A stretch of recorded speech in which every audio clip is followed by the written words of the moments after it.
close your eyes, and let us travel backward, far beyond the buzzing of modern streets, beyond the glow of electric lamps, beyond the endless rush of engines and screens. Imagine instead a small medieval village, quiet under the silver wash of moonlight. The air is damp, carrying the faint scent of wood smoke and earth. A dog barks in the distance, then silence returns, heavy, ancient, almost sacred. Here, in this world without running water, without pipes and taps, life depends not on what flows from the river but on what ferments in the barrel. To drink from the stream is to invite sickness. To swallow the water from the well is to gamble with fever. And so the villagers drink something else, something they trust, something they have known since childhood. They drink beer. But do not imagine the golden foaming glass you know today. No, this was something humbler, darker, cloudier, a drink both food and drink at once. Small beer, the liquid bread of the Middle Ages. Each morning, as the rooster crowed, peasants and lords alike would reach not for a cup of water, but for a wooden mug filled with this gentle brew. Its alcohol was low, just enough to cleanse, just enough to guard against the invisible poisons of the water. A child might drink it, a grandmother too. And so, day after day, life was bound to the barrel, the cask, the bubbling vat of yeast and grain. Listen carefully, and you might hear it, the slow hiss of fermentation, the gurgle of liquid alive with unseen labor. Barley and oats, rye and wheat, all drawn from the soil and stirred with patience. Brewing was not a pastime, not a luxury, but a rhythm of survival. A gallon a day, that was the measure. Not to stagger drunk, but to keep the body nourished, to carry strength into the fields, to warm the stomach against the cold. Picture the morning meal in a peasant's cottage. A crust of bread, rough and dark, perhaps a wedge of cheese if fortune allowed, and beside it, a wooden cup of beer. The children sip from it, laughing, their faces lit by the flickering fire. The father drinks before stepping into the fields. The mother drinks as she stirs the pot. It is ordinary, it is everyday, and yet it is everything. And in the monasteries, behind stone walls where silence reigned, the monks perfected the craft. They watched over their bubbling vats as if they were tending sacred altars. For them, brewing was devotion, patience turned liquid. They wrote down their methods, tested herbs, added hops. Hops, that strange, bitter flower that would one day shape the flavor of beer for centuries. To the monk, this was not indulgence, but medicine, a gift of God to preserve the body during long fasts. A drink that fed the soul as much as it filled the stomach. And so taverns began to spread. Wooden beams, smoky air, rough laughter, the shuffle of dice across a table. Inside, barriers dissolved. A knight might sit beside a farmer, a merchant beside a beggar. The ale spoke to all with equal tongue. Celebrations were held there, marriages sealed, bargains struck, friendships forged and broken in the haze of drink. Yet for every cheer there was also a fight, for every laugh a brawl, for the tavern was a stage of life itself, wild, unpredictable, intoxicating. But beyond merriment lay a warning. Too much, too quickly, and the line between drink and delirium blurred. Men staggered into streets, women scolded, punishments followed. Stocks and whips waited for the drunkard who could not control his thirst. And yet, for all the risk, still they returned. Still the taverns filled each evening, the sound of song echoing down crooked alleys. Drinking was not sin, at least not always. The priests themselves drank. The theologians wrote of it. St. Augustine said, "The world is a book, and those who do not travel read only one page." Perhaps beer was another page, another story, a way to taste the fruit of labor, the sweetness of soil and sweat. The church warned only against excess, not the act itself. Moderation, they said, was virtue. But who among the peasants, after a week of toil in frozen fields, would settle for moderation? And so we linger in this medieval night, where mugs are raised and lips are stained, where barrels rest heavy in cool cellars, where the glow of fire spills onto cobblestone streets. This was not simply drink, it was survival, it was comfort, it was communion. Beer was the silent companion of life and death, poured at baptisms, shared at weddings, sipped at funerals. From cradle to grave, the cup was never far. And as you drift in this vision, let the rhythm slow. Hear the gentle crackle of the tavern fire. Hear the soft thud of boots on wooden floors. Hear the hushed prayers of monks in shadowed halls, murmuring over their vats. Breathe in the steam of boiling grain, the sweet, sour perfume of yeast. Let it carry you deeper, like the slow settling of foam in a cup. For in the Middle Ages, to live was to drink, and to drink was to live. Rest now with that thought. The world is dim, the tavern grows quiet, the fire fades. And somewhere, in the darkness of centuries past, a barrel waits to be tapped, a cup waits to be filled, and the eternal murmur of human thirst continues. Let us remain in the medieval night, but step now across the threshold of another world, not the smoky tavern where laughter and dice rattle, but the hushed cloisters of the monastery, where silence rules, and where the air smells of wax and incense, damp stone and prayer. Here, behind high walls, men devoted their lives to God, and in their devotion, they discovered another kind of labor, the slow, patient art of brewing. Picture them in their dark robes, heads bowed, voices murmuring in Gregorian chant. Between the prayers of dawn and the psalms of evening, between the ringing of bells, they bent over vats and kettles, watching as fire met grain, as yeast turned liquid into something alive. The monastery was a place of order, a refuge from chaos. Fields outside were tilled with precision, orchards tended with care. And in the cool stone cellars, casks rested in rows, like silent monks themselves, waiting for their time to be poured. Brewing here was no accident. It was a discipline, a ritual. The monks kept records, experimenting with herbs, with clarity, with flavor.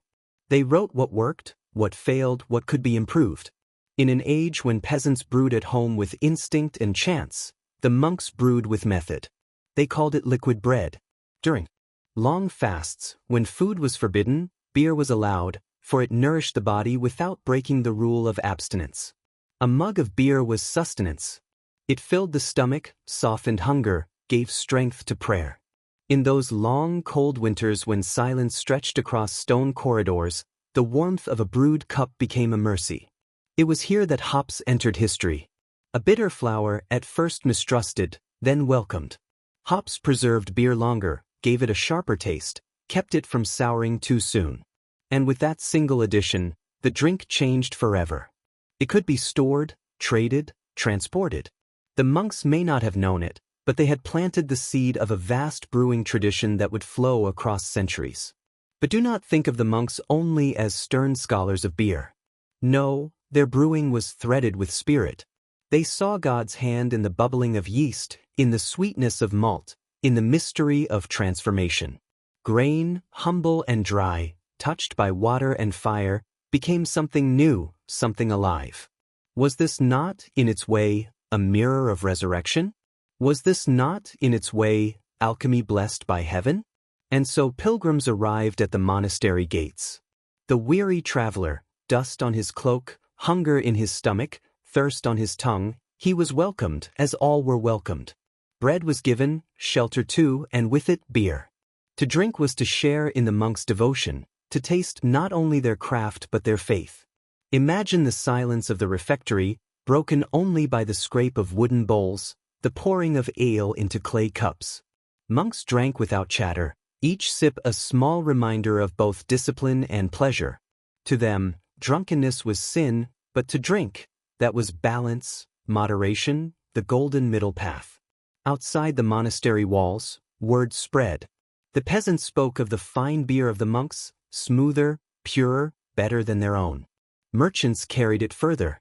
Soon kings and nobles sought it too. The cloistered secret became a treasure of the world, flowing out from these stone enclaves into the markets of Europe. And in this, there was an unspoken truth, that the monastery was not only a house of prayer, but a house of innovation. In silence, the monks kept alive not only faith, but knowledge, of brewing, of medicine, of farming, of writing. They preserved what might have been lost. And when we drink today, in some hidden way, we drink their memory.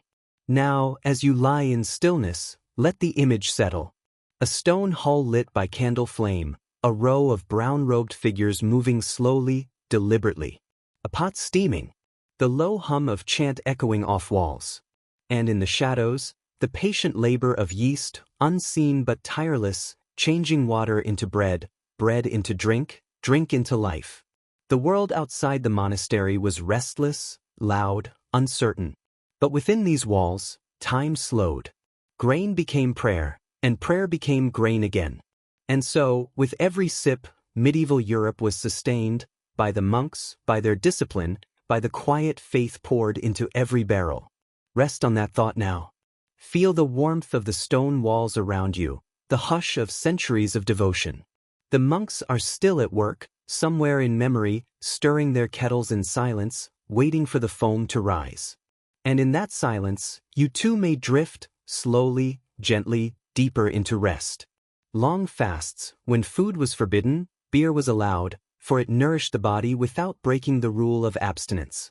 A mug of beer was sustenance. It filled the stomach, softened hunger, gave strength to prayer.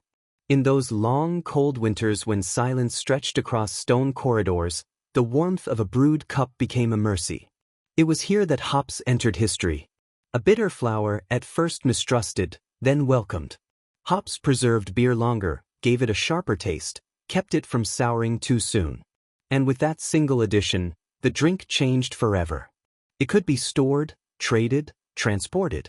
The monks may not have known it, but they had planted the seed of a vast brewing tradition that would flow across centuries. But do not think of the monks only as stern scholars of beer. No, their brewing was threaded with spirit. They saw God's hand in the bubbling of yeast, in the sweetness of malt, in the mystery of transformation. Grain, humble and dry, touched by water and fire, became something new, something alive. Was this not, in its way, a mirror of resurrection? Was this not, in its way, alchemy blessed by heaven? And so pilgrims arrived at the monastery gates. The weary traveler, dust on his cloak, hunger in his stomach, thirst on his tongue, he was welcomed as all were welcomed. Bread was given, shelter too, and with it beer. To drink was to share in the monks' devotion, to taste not only their craft but their faith. Imagine the silence of the refectory, broken only by the scrape of wooden bowls, the pouring of ale into clay cups. Monks drank without chatter, each sip a small reminder of both discipline and pleasure. To them, drunkenness was sin, but to drink, that was balance, moderation, the golden middle path.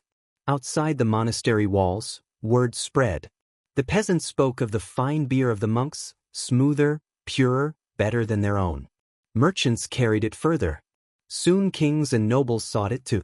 The cloistered secret became a treasure of the world, flowing out from these stone enclaves into the markets of Europe. And in this, there was an unspoken truth, that the monastery was not only a house of prayer, but a house of innovation. In silence, the monks kept alive not only faith, but knowledge, of brewing, of medicine, of farming, of writing. They preserved what might have been lost. And when we drink today, in some hidden way, we drink their memory. Now, as you lie in stillness, let the image settle. A stone hall lit by candle flame, a row of brown-robed figures moving slowly, deliberately. A pot steaming, the low hum of chant echoing off walls. And in the shadows, the patient labor of yeast, unseen but tireless, changing water into bread, bread into drink, drink into life. The world outside the monastery was restless, loud, uncertain. But within these walls, time slowed. Grain became prayer, and prayer became grain again. And so, with every sip, medieval Europe was sustained, by the monks, by their discipline, by the quiet faith poured into every barrel. Rest on that thought now. Feel the warmth of the stone walls around you, the hush of centuries of devotion. The monks are still at work, somewhere in memory, stirring their kettles in silence, waiting for the foam to rise. And in that silence, you too may drift, slowly, gently, deeper into rest. The tavern grows quiet now, the fire still smoldering in the hearth, the benches half empty. The night has passed, but not everyone has made it home. A man lies sprawled upon the table, his hand curled loosely around a mug gone dry, his breath heavy, uneven. Another slumps against the wall, his head tipped forward, his words slurred into nonsense that no one hears. This, too, was part of the medieval world. Not only the comfort of drink, not only the laughter of song, but the heavy shadow of excess. In the chronicles of the time, the warnings were clear. Too much ale, too much wine, and the mind slipped away into folly. Drunkenness was not merely weakness, it was sin. Priests preached from the pulpit, quoting scripture, "Be not drunk with wine, wherein is excess, but be filled with the Spirit." And yet the pews were filled with men and women who had staggered into church after nights of ale. The contradiction was never far away. Picture a marketplace at noon, the stalls filled with bread and cheese, wool and cloth, and in the midst of it, a man too far gone, weaving between baskets, shouting words no one can understand. Children laugh at him, women shake their heads, and soon the bailiff comes. He is dragged to the stocks, a punishment both cruel and public. Wooden boards clamp around his hands, his neck. There he must sit, his shame on display, while neighbors throw rotten vegetables, or simply watch in silence. The lesson is clear: drink, but do not drown in drink. And yet, punishments alone could not stop it. For in a world so heavy with labor, so filled with sorrow, who would not sometimes seek escape? A day's wage was meager, the winter long, the body tired. To lift a mug was to lift the heart, even if only for a short while. But beyond the peasant and the tavern dweller, even nobles fell victim. Chronicles speak of feasts where wine flowed like rivers, where knights stumbled to their feet and collapsed again, where arguments broke into duels, where laughter turned to blood. At court, the same moral battle played out: indulgence against restraint, merriment against dignity. Monks, too, cautioned against it. Their beer was crafted for sustenance, for moderation, not for madness. And yet they knew well how easily the line was crossed. Too much of God's gift could turn holy devotion into chaos. And so sermons echoed across Europe, each one a gentle reminder, each one a warning against the bottom of the cup. And still, the taverns filled. The mugs were raised. Still, laughter carried into the night, louder than the warnings, brighter than the punishments. For in the end, drink was not only temptation, but necessity. It fed the body, warmed the spirit, eased the endless grind of life. To drink too much was a failing, yes, but to drink not at all was impossible. Now close your eyes, and let the scene soften. The stocks stand empty in the square. The bailiff has gone. The man once punished walks home, his head low, his heart heavy, yet tomorrow he may drink again. The tavern door creaks open, the casks are filled, the fire burns once more.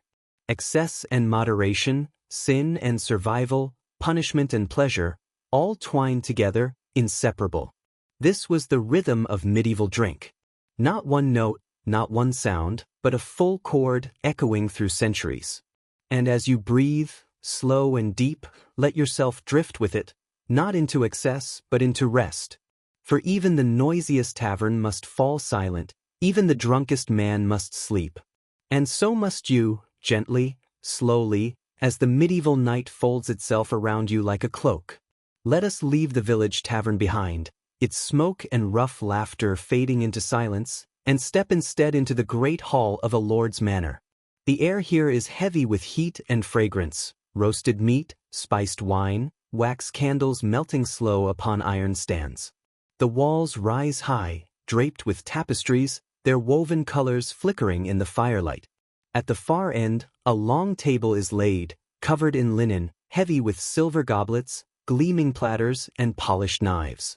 Tonight is a feast. The herald calls, the guests enter.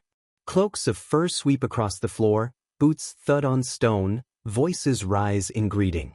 Lords and ladies, knights and clerics, merchants and honored guests, they gather, their faces bright with expectation. At the high table, the host takes his seat, flanked by kin and counselors. Beneath him, the benches fill, rank by rank, each according to place and privilege. Then comes the food, endless, rich, overwhelming. Platters of venison, steaming and tender. Swans roasted golden, their feathers returned and gilded, as though they still glided upon a lake of fire.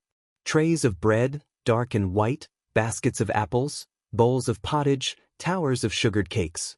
And always, always, the drink. Wine poured from great casks, red as blood, sweet as summer. Ale foaming in wooden jugs, carried by servants with arms straining. Mead, honey thick, catching the candlelight as it spills into goblets. This is not the small beer of peasants, thin and necessary. No, this is indulgence, abundance, the proof of wealth and power, displayed in every overflowing cup. The minstrels begin to play. Lutes and fiddles, drums and pipes, weaving music that fills the rafters. A jongleur flips through the hall, balancing knives, drawing laughter. Poets rise to recite verses, their words gilded with flattery. At times, the Lord himself raises his goblet, calling for a toast. The guests rise, their cups lifted, their voices echoing. To health, to honor, to victory. And the drink continues. With every toast, another round. With every laugh, another pour. The hall grows warmer, brighter, louder. Faces flush, eyes gleam, tongues loosen. Stories are told, of hunts, of battles, of distant lands. Boasts grow larger with every swallow, songs grow wilder, steps grow clumsier. But a feast is more than merriment. It is theater. It is power. Every goblet raised by the guests reflects the wealth of their host.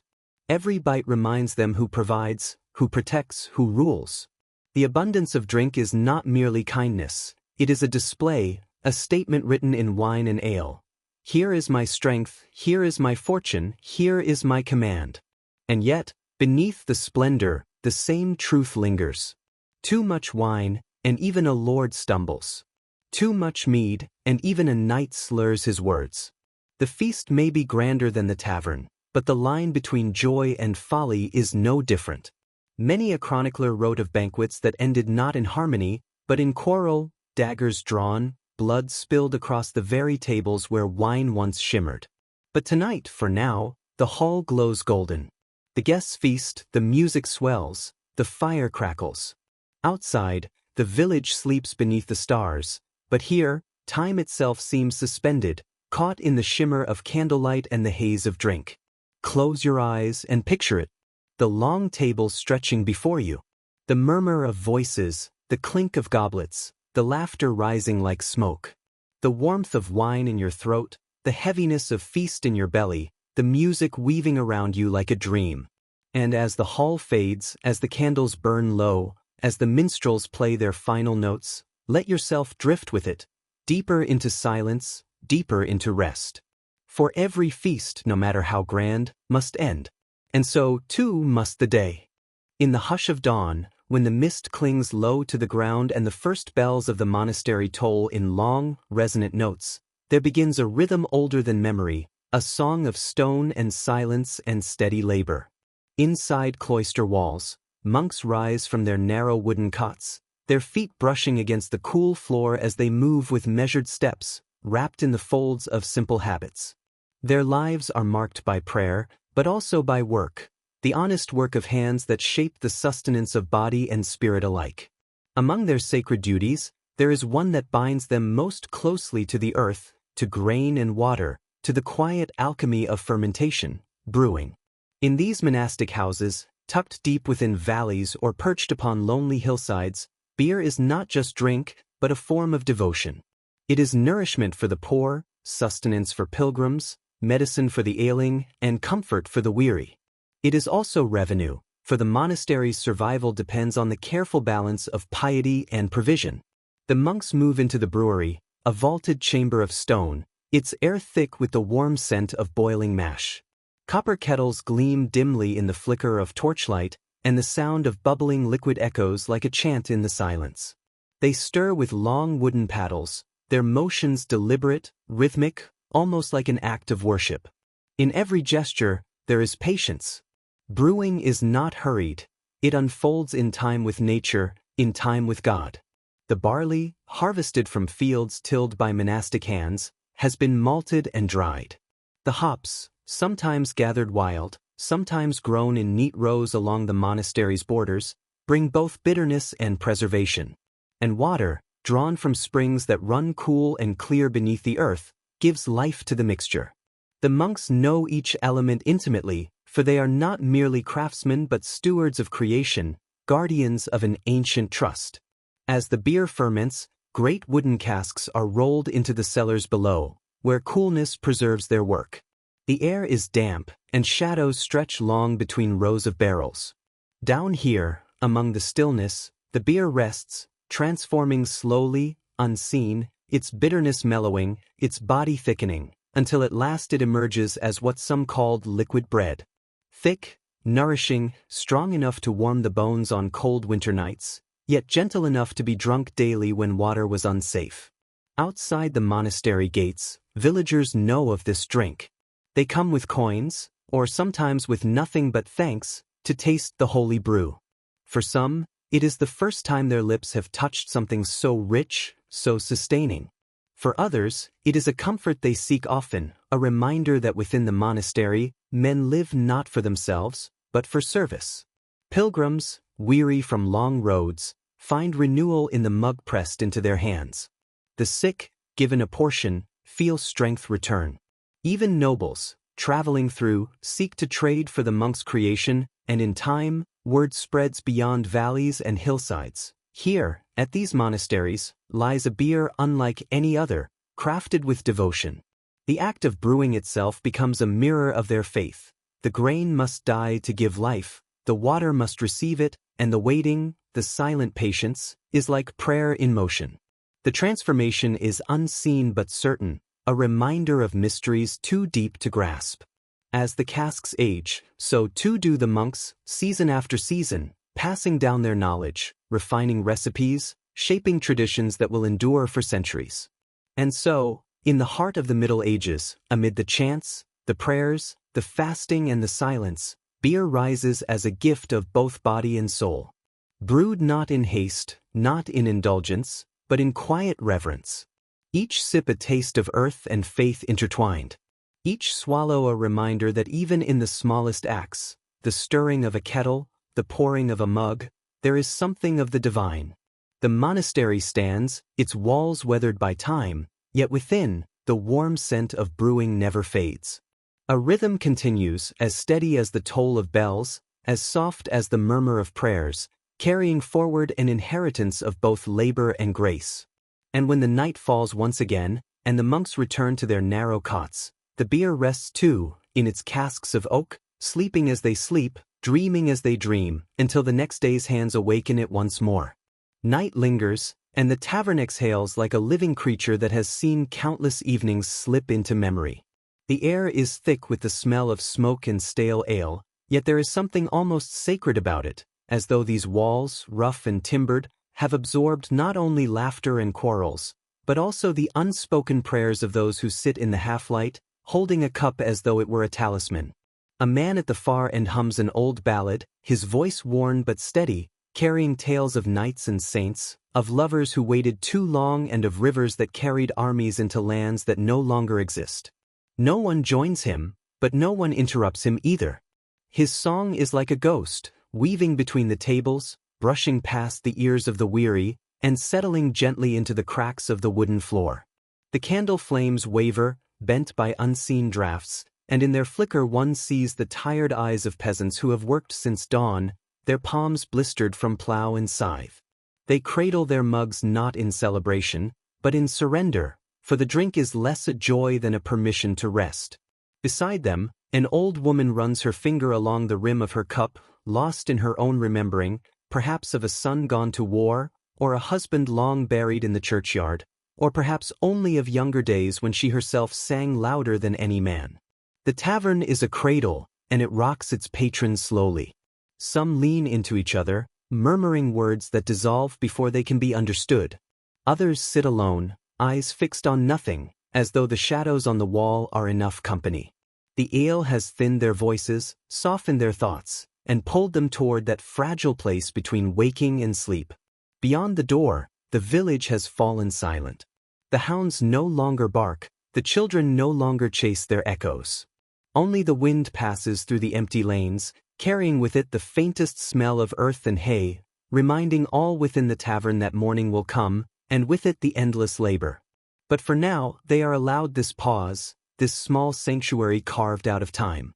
The hum of the ballad fades. A chair creaks. A mug is set down with care. And slowly, like a tide withdrawing from the shore, silence seeps in. It is not the silence of emptiness, but of fullness, the fullness of a night that has offered what it could: warmth, company, a fragile escape. Here, in this dim and smoky room, men and women drift into stillness, their eyelids heavy, their breaths deepening. The tavern itself seems to sigh with them, as though it too longs to close its eyes. And in that quiet, one understands why such places endure, not for the ale, nor for the laughter, nor even for the songs, but for this, the gentle permission to forget the world, if only for a few hours, and to surrender to the rhythm of rest. The fire dwindles now, its once bold flames reduced to slow-drifting embers, glowing faintly as though reluctant to admit defeat. Each spark rises like a final word unsaid, spiraling upward, then vanishing into the thick tavern air. Shadows lengthen across the timbered beams, soft and formless, like the breath of a dream stretched thin across the walls. A man dozes against his cup, his chin resting heavily on his chest. Another, wrapped in a patched wool cloak, leans against the hearth, lulled by the warmth that seeps into his bones. Their rest is not yet full sleep, but the kind of drifting that carries them through half-formed visions. A plow waiting in a frost-touched field, a child's laughter echoing in the distance, the faint memory of summer when meadows were green. At the back of the tavern, a woman hums under her breath, barely more than a vibration. Her lull is not for others, but for herself, a fragile weaving of sound, a way to soften the hardness of the day. Her voice blends with the creak of wood and the sigh of the wind outside, until even silence feels like music. The innkeeper, weary-eyed, moves slowly now, gathering stray mugs with the care of a priest tending relics. He does not disturb the slumbering men, nor the quiet murmur of the last companions who whisper into their cups. He knows that his tavern is not simply a place of drink, but of refuge, where burdens are set down like cloaks at the door, and for a few brief hours, the harsh world waits outside. Outside, the night has thickened. The stars hang faint above drifting clouds, their light barely reaching the crooked rooftops. Somewhere in the village, a church bell tolls softly, not to summon, but to mark the passage of time, reminding the sleepers and the wakeful alike that even in stillness, the world turns onward. Inside, eyelids grow heavier. Words falter.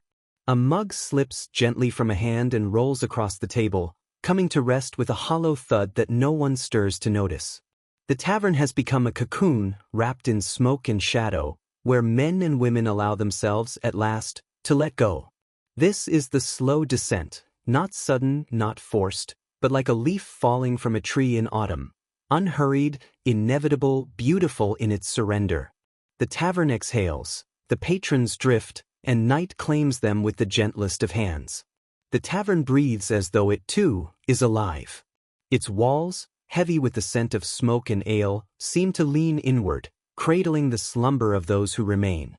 The benches, worn smooth by countless nights of laughter and quarrel, now hold bodies folded into stillness, heads bent in quiet surrender. The fire, reduced to a red hush, glows low in its stone bed, its warmth no longer fierce, but soft, like the memory of a mother's hand against a child's cheek. Outside, the wind curls around the corners of the inn, carrying with it the hushed weight of winter. Snow drifts gently against the shuttered windows, and each flake is a fleeting visitor, a whisper pressed against the wood before dissolving back into the night. The village beyond lies silent, its cottages dim, its streets abandoned, as though the whole world has agreed to rest. Inside, silence thickens. Even the air moves slower, heavy with drowsy stillness. The murmured conversations have ceased. The last sighs of the day hang in the rafters and then fade away, leaving only the faint creak of timber, the occasional crackle of ash collapsing in the hearth. These sounds, so small, seem magnified, as if the tavern itself has become a vast chamber of dreams, where the smallest noise is the echo of eternity. The innkeeper has vanished to his corner bed, his duties set aside until dawn. His keys, once jingling at his belt, now lie still upon the counter, like a ritual laid to rest. The serving maid, long gone, leaves behind only the faint imprint of her passing. A jug on the shelf, a folded cloth, a chair drawn slightly askew. These are traces, and in their quiet persistence, they hum with presence, a reminder that even absence can be a form of being. And those who slumber here, with their cloaks drawn close and their boots still damp with snow, sink not into harsh dreams, but into the soft drift of half-remembrance. Their minds wander fields of wheat in summer light, rivers in autumn dusk, faces half-forgotten yet impossibly dear. In this space, time loosens its grip, the hours stretch and blur, and sleep deepens not as a fall, but as a slow surrender to the kindness of night. At last, the tavern becomes something more than walls and wood. It is a cradle for the weary, a vessel that carries its guests into the wide sea of dreaming.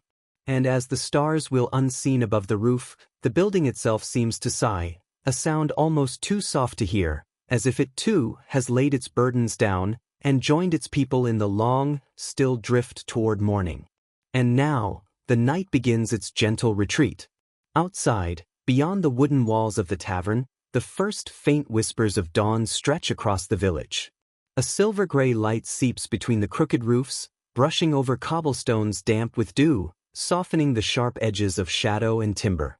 The air is cold and still, tinged with the subtle sweetness of morning mist, carrying the faint scent of wood smoke from hearths that have burned through the night.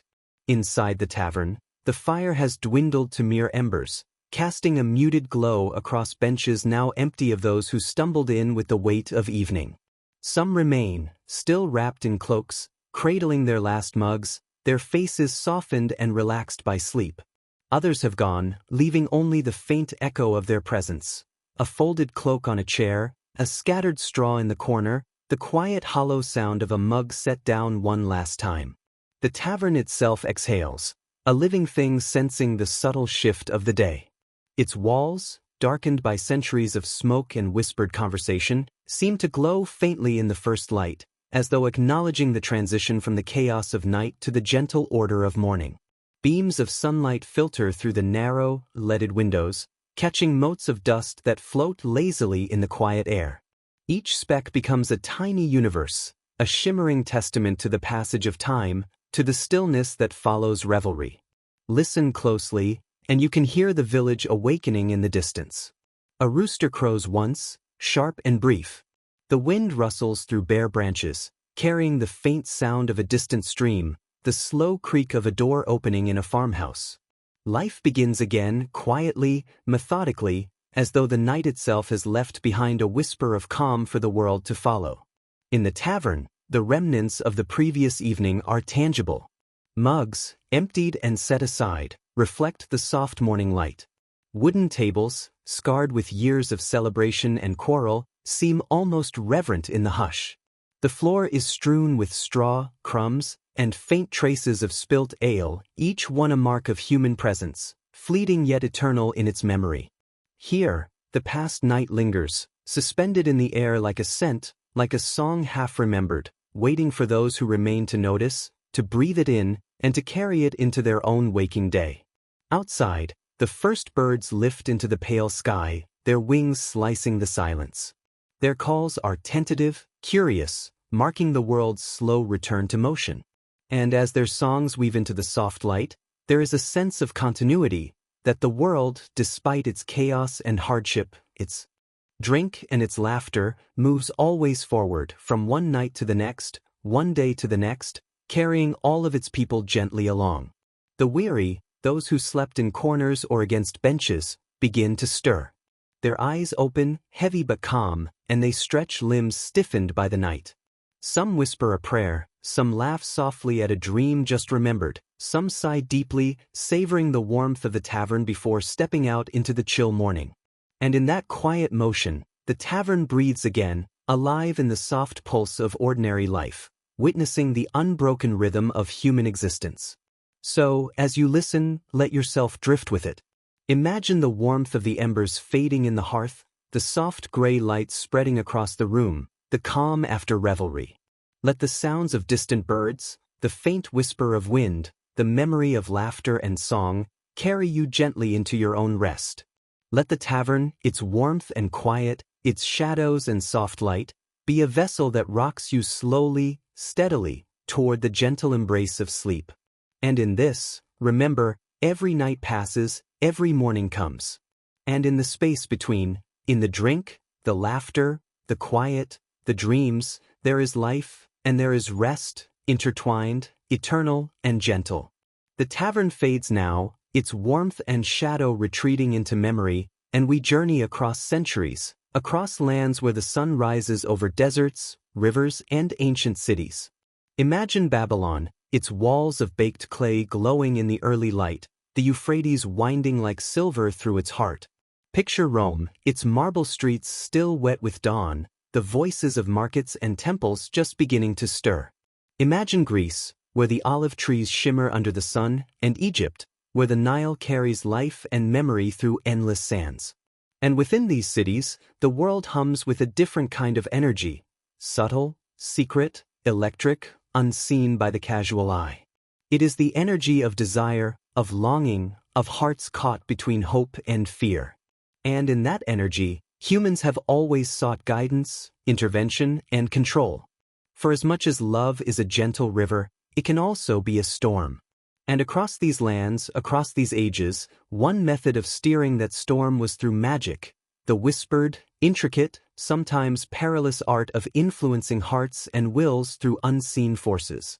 In Babylon, priests and priestesses mixed herbs and incantations, their hands steady as they combined roots, oils, and written symbols. A lock of hair, a drop of blood, a carefully chosen incense, each element carried meaning, each gesture spoke to forces beyond the human eye. Love was not merely an abstract feeling. It was power. It could bind or repel, entice or destroy. To meddle with it was to touch the very threads that wove the soul. In Greece, spells were inscribed on tablets or whispered into the wind, calling upon deities both gentle and fierce. Aphrodite, the goddess of desire, could be petitioned with offerings, prayers, and rituals that demanded attention, care, and sometimes sacrifice. These were acts of focus, a way to channel yearning into motion, to make the intangible tangible. The boundary between hope and obsession was thin, and the consequences, both for those who cast the spells and for those upon whom they were cast, could be profound, unpredictable, even tragic. Rome, with its bustling streets and crowded forums, offered another stage. Love magic here was practical, sometimes political. A senator might seek to bind the affection of an ally, a merchant to sway the heart of a competitor. Spells were crafted with precision, words, gestures, materials all chosen for their symbolic weight. And yet the ancients knew the cost. Love manipulated by force, by enchantment, could backfire, leaving hearts twisted, relationships poisoned, and fates forever altered. In Egypt, the land of eternal memory, love and magic intertwined with the divine and the earthly. Papyrus scrolls detailed charms to attract the favor of gods, to win the attention of a desired partner, to protect a union from harm.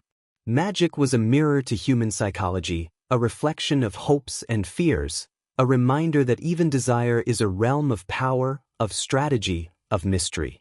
Imagine walking these streets, standing at the edge of a temple courtyard where incense rises, watching a priestess dip her hands into oil and water, whispering names and incantations meant to bind hearts together or separate them.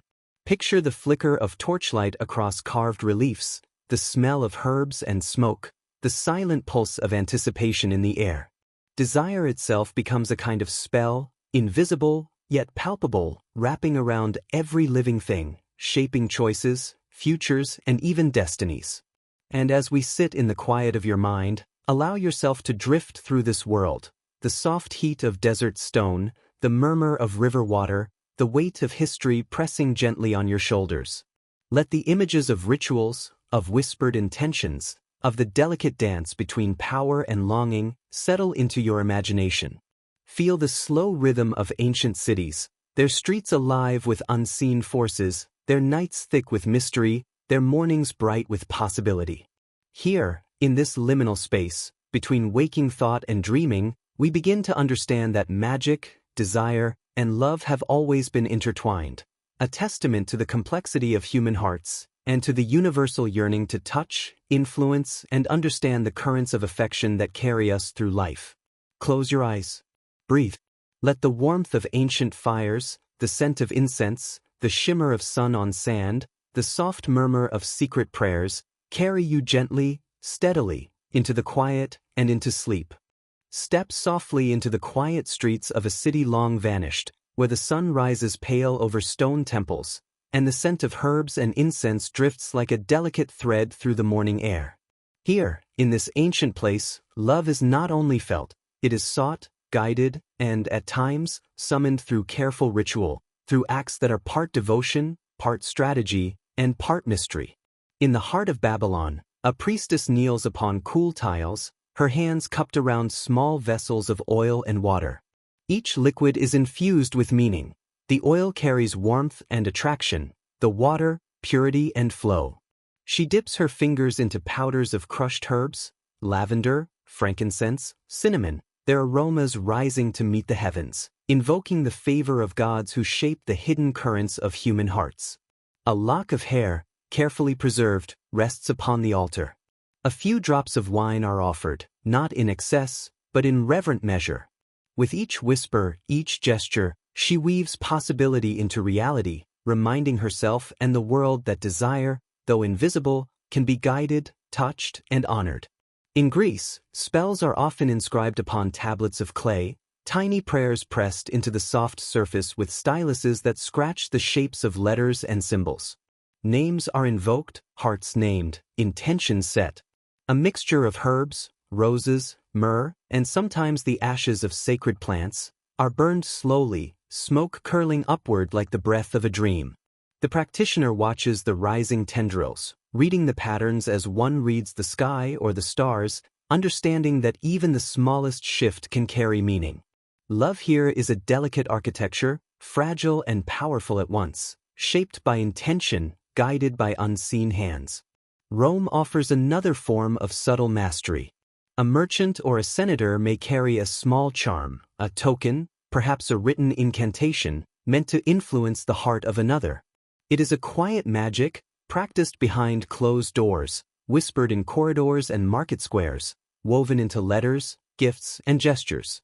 Ingredients are chosen with precision: a petal from a sacred flower, the essence of a crushed herb, a lock of hair, a tiny carving.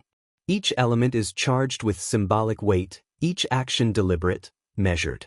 And yet, even with the utmost care, there is always risk. Love coerced, desire manipulated, may turn to obsession, may unravel the heart it sought to bind. And across all these lands, the rituals share a common pulse: the recognition that love is not only emotion but force. It is power and vulnerability, hope and risk, longing and consequence. It is both gift and responsibility. Those who sought to guide it through magic knew the thin line they walked, the line between enchantment and harm, between passion and peril. Picture the scene, if you will: a courtyard at twilight, torchlight flickering against smooth stones. The air is scented with burning herbs. A young woman kneels, her eyes closed, lips moving in soft syllables. She holds a small clay vessel, swirling oil and water together, imagining the heart she wishes to touch. Around her, the night deepens, carrying her whispers, her prayers, her intentions out into the invisible currents of the world. Somewhere, in the heart of another city, another practitioner performs their own ritual, weaving threads of longing, hope, and desire into the night. And between them, unseen, the world shifts subtly, carrying the pulse of human hearts forward. Close your eyes and drift with it. Imagine the soft weight of the vessel in her hands, the flickering flame, the quiet murmur of ritual words. Let the rhythm of her breathing, slow and steady, become your own. Let the incense, the herbs, the gentle hum of ancient cities, cradle you. Here, in this space between imagination and memory, between time and dream, feel the delicate current of longing, subtle, unseen, yet deeply felt, carrying you slowly, gently toward rest. And know that even in centuries long past, the human heart has always sought connection, always reached toward another, always dreamed of the touch, the glance, the quiet magic that binds us together. Tonight, You too may drift on that same current, soft and unhurried, as the ancient world whispers its secrets into your sleep. Step softly into a dimly lit chamber, where shadows curl around the corners like slow-moving water, and the air hangs heavy with the scent of herbs, oils, and smoke. Here, in the quiet of ancient cities, practitioners of love magic prepare their rituals with reverent care, knowing that each gesture, each substance, each whispered syllable carries weight far beyond the moment. A small wooden table is laid with objects chosen for their meaning: a lock of hair, pale and soft, representing the essence of the beloved; a few drops of blood, potent with life and connection; petals from roses or myrtle, their fragrance evoking longing, beauty, and attraction. There are bones, small and symbolic, perhaps of birds or tiny animals, reminders that all life carries energy and influence. Oils, crushed herbs, powders, each carefully measured, blended, and placed with purpose. Symbols are drawn upon clay or parchment, etched with sharp tools, or painted with pigment made from minerals and plant matter. Circles to contain, triangles to direct, spirals to bind. Names are written carefully, sometimes thrice, sometimes in mirror form, so that the forces invoked will recognize their target. Every mark, every line, is a bridge between human intention and the unseen currents of the world. And yet, these rituals, so precise and deliberate, carry risks. Love is not merely a desire, but a force of unpredictable strength. A spell miscast may inflame obsession rather than affection. A charm misplaced may bring misfortune instead of connection. Ancient practitioners knew the fragility of the balance they sought to influence. One word too loud, one ingredient forgotten, one prayer whispered incorrectly, and the outcome could shift from gentle attraction to chaos, from longing to despair. Imagine the tension in the hands of the priestess, holding a small vial of water infused with herbs and oil. Her pulse beats in quiet rhythm with the flickering flame of the candle. Every breath carries intention, every heartbeat shapes possibility. Beyond her, the city is still, but alive, the streets whispering, the river murmuring, the wind moving softly through stone and clay. And in that space, she works with forces unseen, guiding desire, hope, and sometimes fear, through rituals that are as old as memory. The ingredients themselves tell stories. A strand of hair is not simply hair, it is the essence of identity, a thread of connection. Blood is life, its warmth a mirror to the heart it seeks to touch. Herbs are ancient companions, carrying with them the collective memory of plants, of earth, of centuries of use. Every element is charged with both power and caution. The practitioner works slowly, deliberately, knowing that what is unseen can be more potent than what is visible. And in this quiet chamber, as the incense smoke curls and drifts upward, the practitioner closes her eyes. She whispers the final words of the ritual, releases the energy into the air, and waits. Waits for the subtle shifts, the quiet responses, the unseen movement of the currents she has set in motion.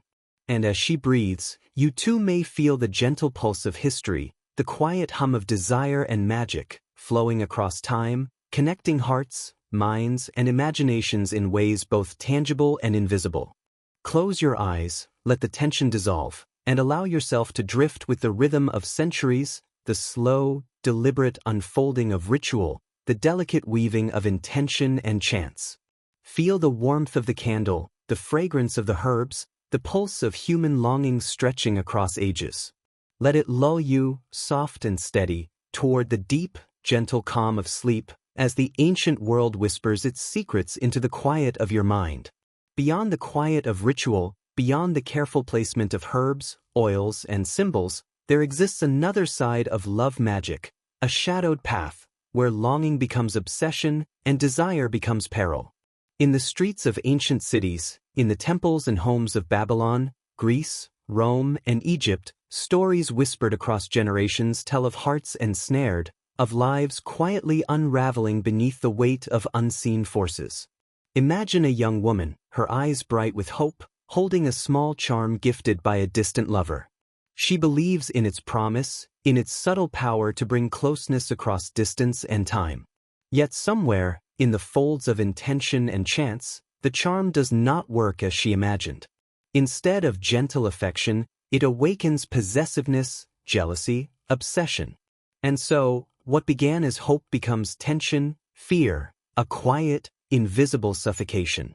In Babylon, a man might invoke a spell to call forth love from a desired partner, but in doing so, he risks altering the natural will of another, bending hearts in ways unforeseen. The gods, long attuned to human pride and desire, sometimes intervene, turning intentions back upon those who dare manipulate love. A charm meant to bind affection may instead bind misery, or a carefully whispered incantation may awaken conflict rather than connection. In Greece, tales speak of those who overreach, scribes and priestesses, merchants and citizens, whose rituals touch too deeply, whose intentions are too rigid. Love coerced through magic can inflame anger, spark betrayal, or bring tragedy to those who were once innocent.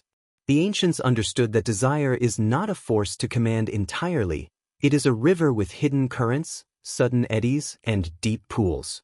To step into it without care is to risk drowning in its unseen depths. Rome offers further caution.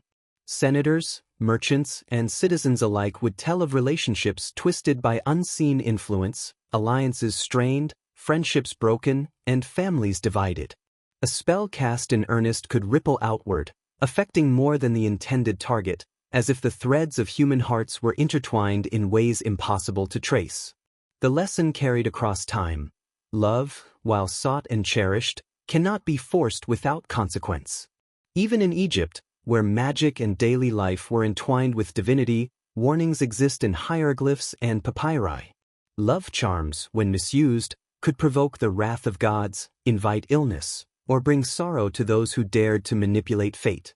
The smallest misstep in ritual, the faintest lapse in intention, could echo far beyond the room in which it was performed, touching lives in ways unseen, yet deeply felt. And so, across centuries and continents, the practice of love magic is both beautiful and perilous, a reminder of human desire, its power and fragility, and the delicate balance that governs hearts and lives. Each ritual, each charm, each whisper carries potential for both joy and sorrow, reflecting the eternal complexity of human connection. As you breathe, imagine the quiet tension, the candlelight flickering over symbols etched in clay, the slow curl of incense smoke in shadowed chambers. Feel the weight of choices, of intentions, of invisible currents moving through the lives of those long gone, and through your own imagination. Let the stories of triumph and tragedy drift softly into your mind, not as alarm, but as gentle reminders of the care and respect woven into the tapestry of human desire. Allow yourself to drift with the rhythm of centuries, the ebb and flow of longing, the quiet hum of unseen forces guiding, warning, shaping. Let it lull you, soft and steady, into a calm, dream-filled state, where history, magic, and human hearts converge in the gentle embrace of sleep. The whispers of love magic fade softly, leaving only the gentle hum of human longing echoing across centuries. And now, let us descend, not into the streets of cities bathed in sunlight, nor into the warmth of ritual chambers, but into the cool, quiet, and shadowed world beneath a city that has long been alive with laughter, labor, and memory. Imagine Paris as it was centuries ago. Crowded streets, narrow alleys, the scent of bread and smoke rising from kitchens, the clatter of horses on cobblestones, and the distant toll of church bells. Life thrived above ground, and yet, beneath the bustling city, a network of stone quarries stretched silently, patiently, waiting for a time when necessity would call them forth to serve a purpose greater than labor or commerce. These underground spaces, cool and dim, hold the weight of stone and history alike. Limestone walls rise high, carved over decades, centuries, each mark a testament to hands at work, to labor forgotten by those who walk above. The air is still, dense, carrying the faint mineral scent of earth and rock. Footsteps echo differently here, more solemn, more deliberate, as if the very stones demand reverence, acknowledging the secret life that pulses quietly beneath the streets of Paris. In the 18th century, the city above faced a growing crisis. Cemeteries, once sufficient for the dead, overflowed with the countless bodies of generations. Disease threatened the living. The call of necessity reached downward, into the quarries. Here, the bones of the dead would find new homes, arranged carefully, methodically, into patterns that spoke both of order and of respect. Walls of skulls, towers of femurs, organized, solemn, transforming mortality into art. The catacombs, though macabre, became a place where life and death coexisted in quiet dialogue. Imagine walking through these corridors, torch in hand. Each turn reveals another chamber, another testament to human mortality. The stones beneath your feet are cool, the shadows around you deep. The air is still, almost reverent, carrying faint echoes, perhaps the whispers of workers long gone, the soft settling of earth, the distant, slow drip of water. Here, time moves differently. Above ground, life races with commerce and laughter. Below, it slows, bends, and folds inward, allowing reflection, contemplation, and, perhaps, a quiet understanding of the inevitability of death. And yet, despite its somber purpose, there is beauty in this subterranean world. Bones are arranged with symmetry, with care. Patterns emerge, spirals, towers, rows, reminders that even in death, humans seek to leave traces of order, of memory, of presence. The catacombs are not merely storage, they are narrative, art, and caution intertwined. Each skull, each femur, each carefully placed tibia speaks of lives once lived, loves once felt, and desires once carried above ground. Breathe slowly, and let the quiet of this space settle within you. Feel the coolness of stone, the weight of centuries pressing gently, not oppressively, upon your mind. Let the stillness guide you, as if the corridors themselves are breathing with you, carrying you deeper into a reflective, calm, meditative state. Here, death is not frightening. It is natural, serene, and part of the rhythm of human existence. Above, the city moves, full of voices and light.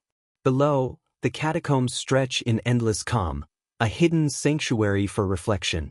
Let your imagination wander along these silent passages, past walls of bones and shadowed arches, carrying with you the soft knowledge that life and death are intertwined, that history resides in both light and darkness, and that even in shadow, there is a strange, quiet beauty. And as you drift along these corridors in your mind, let yourself sink gently, slowly, into the hush of this subterranean world, letting the echoes of lives, loves, and long-forgotten rituals carry you into the deep, peaceful rhythm of rest. Beneath the bustling streets of Paris, the city's pulse slows, stretching into shadowed corridors where time seems to fold in upon itself. Here, centuries accumulate in silence, stone upon stone, layer upon layer, forming a labyrinth both functional and sacred. These are the catacombs, a city within a city, where memory and mortality converge in quiet, solemn beauty. Long before they became ossuary, these spaces were quarries. Hands of laborers chipped away at limestone, carving vast halls to feed the ever-growing city above. The stone, pale and cool, formed the bones of Paris itself, streets, buildings, monuments, and the architecture that would shape the life of generations. The air in these quarries was heavy with dust, yet also with potential, as if the stones themselves waited for a time when their purpose would shift from creation to preservation. By the late 18th century, necessity called. The cemeteries of Paris, once sufficient for the dead, had grown perilously overcrowded. The stench of decay and the threat of disease crept through the city streets. The living sought relief, and the bones of generations, long buried in crowded plots, were carefully transferred below. Here, in the labyrinthine halls of the quarries, life above ground and death below ground began a quiet, solemn dialogue. Imagine walking slowly through these corridors. The air is cooler here, denser. Your footsteps echo softly against limestone walls, a gentle rhythm in the hush. Stacks of skulls and bones rise with meticulous symmetry, arranged not haphazardly but as a form of silent artistry. Some walls form arches, others create patterns, geometric, spiraled, deliberate. Each arrangement is both practical and symbolic, a meditation on mortality, a reflection of human care even in the act of interring the dead. Louis Étienne Héricart de Thury, the visionary behind much of the arrangement, transformed necessity into design. He saw order in death, beauty in symmetry, and meaning in preservation. Bones were moved, stacked, and displayed with care, creating chambers that invite reflection. Walking here, one feels simultaneously the weight of countless lives and the quiet dignity of a city honoring its ancestors. And yet, the catacombs are not only history, they are story. They speak of epidemics, of overcrowded streets, of a city striving to balance the living with the dead. They hold secrets of those who labored here, of the silent prayers whispered over bones, of the meticulous care taken to ensure the dead were neither forgotten nor desecrated. Every skull, every femur, every carefully arranged stack is a page in a book written in shadow and stone. As you breathe slowly, imagine the cool limestone beneath your fingertips, the hush of centuries pressing gently against your consciousness.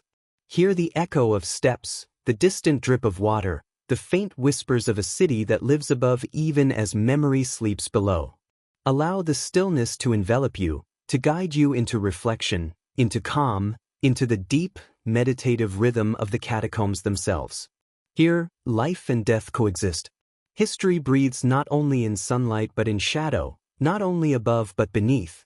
Let your mind wander along the silent halls, past walls of bones, through corridors that twist and turn, carrying with you the soft, solemn knowledge that you are walking not only through stone, but through memory, through centuries, and into the quiet heart of human existence. Let the rhythm of your breathing match the pulse of this subterranean world. Step slowly, imagine softly, and allow the catacombs, with their solemn order and quiet power, to lull you gently toward calm, toward reflection, and toward the gentle embrace of sleep. As you move deeper into the catacombs, the corridors stretch into shadowed silence, cool and still. The air carries a faint mineral scent, tinged with centuries of quiet reverence.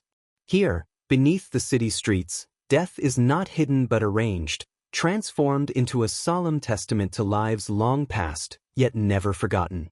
The walls rise, stacked meticulously with human bones. Skulls, femurs, and tibias are not placed haphazardly, but with deliberate care, forming patterns that are both geometric and symbolic. Arches of femurs cradle rows of skulls, spirals twist upward like delicate helixes, and towers of bones rise to meet the low ceilings. In each arrangement, there is a rhythm, a silent order that mirrors the cycles of life above ground. Imagine tracing your fingers along a smooth skull, feeling the contours, the hollows where eyes once looked upon the world. Sense the careful positioning of each bone, as though the dead themselves were forming a dialogue with the living. These patterns are not mere practicality, they are a meditation, a visual language of mortality, a reminder of the inevitability of life's passage. Louis Aidan Heracart de Thury's vision echoes through the corridors. He saw not chaos, but opportunity, a way to honor the dead while creating space for the living. He arranged bones into walls, into altars, into compositions that speak silently of order, respect, and reflection. Each chamber is a gallery, each passage a poem in stone and bone, inviting contemplation of human existence, fragility, and permanence. As you walk, notice the small details, a skull tilted slightly as if in quiet watch, a femur forming the arch of a doorway, patterns repeating along the corridor like the verses of a long-forgotten song. The artistry is subtle, understated, yet profoundly moving. It reminds us that even in death, there is intention, care, and the desire to leave something enduring. The catacombs are also spaces of contrast. Above ground, life is vibrant, chaotic, and ever-moving. Below, stillness reigns. Yet there is beauty here, in the hush, in the patterns of bones, in the careful harmony of arrangement. Each chamber whispers its history, telling stories not of fame or fortune, but of ordinary lives, of community, of the human instinct to create, to order, and to remember. Let your breath slow to match the calm of these corridors. Feel the weight of centuries pressing gently around you, yet not oppressively, a soft reminder of life's passage, of the rhythm of existence, of the quiet dignity of mortality. Allow the artistry, the symmetry, the subtle poetry of bones stacked in reverent order to lull your mind. Let it guide you into reflection, into calm, into a gentle, restful state. Here, in the catacombs, death is not frightening. It is serene. It is deliberate. It is a mirror to life above, a meditation carved in stone and bone, teaching us to honor memory, to embrace quiet, and to move slowly through the continuum of time. Close your eyes, breathe deeply, and let the rhythm of this subterranean world carry you gently. Let the shadows, the patterns, the cool stillness of stone lead you softly toward a calm mind, a reflective heart, and the deep, serene embrace of sleep. Beneath the streets of Paris, the catacombs remain silent, yet within their shadowed halls echoes the memory of turbulent times. Above ground, the city swelled with voices of protest, of fear, of hope, as revolution and war reshaped the lives of millions. Below, in the cool, dim corridors of stone, the dead watched quietly, their ordered bones bearing witness to history in a calm, enduring way. During the French Revolution, when the city above convulsed with change, these subterranean halls served purposes beyond remembrance. Rebels and revolutionaries, seeking secrecy, moved quietly through the quarries, navigating a labyrinth known only to a few. The catacombs offered shelter, passage, and sanctuary, a hidden network beneath the chaos of barricades, speeches, and the distant tolling of liberty's bells. Imagine the corridors filled with hushed footsteps, faint whispers bouncing softly off limestone walls. Torches flicker against skulls arranged in silent pattern, illuminating a space both eerie and protective. The air carries a hint of damp stone and smoke, mingling with tension, yet beneath it all lies the calm of centuries, the weight of ordered memory, and the quiet dignity of those long gone.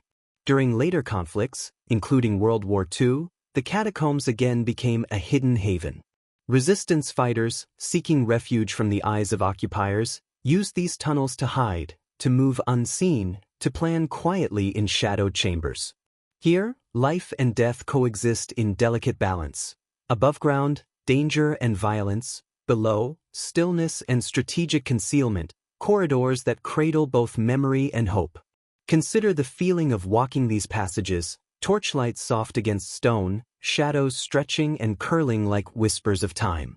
The walls themselves seem to hold secrets, to remember footsteps that will never be known above ground, to honor courage, fear, and the quiet persistence of human life.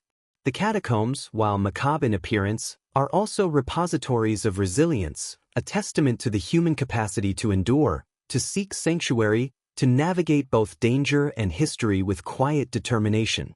And yet, even in these moments of tension, the hush of the catacombs remains.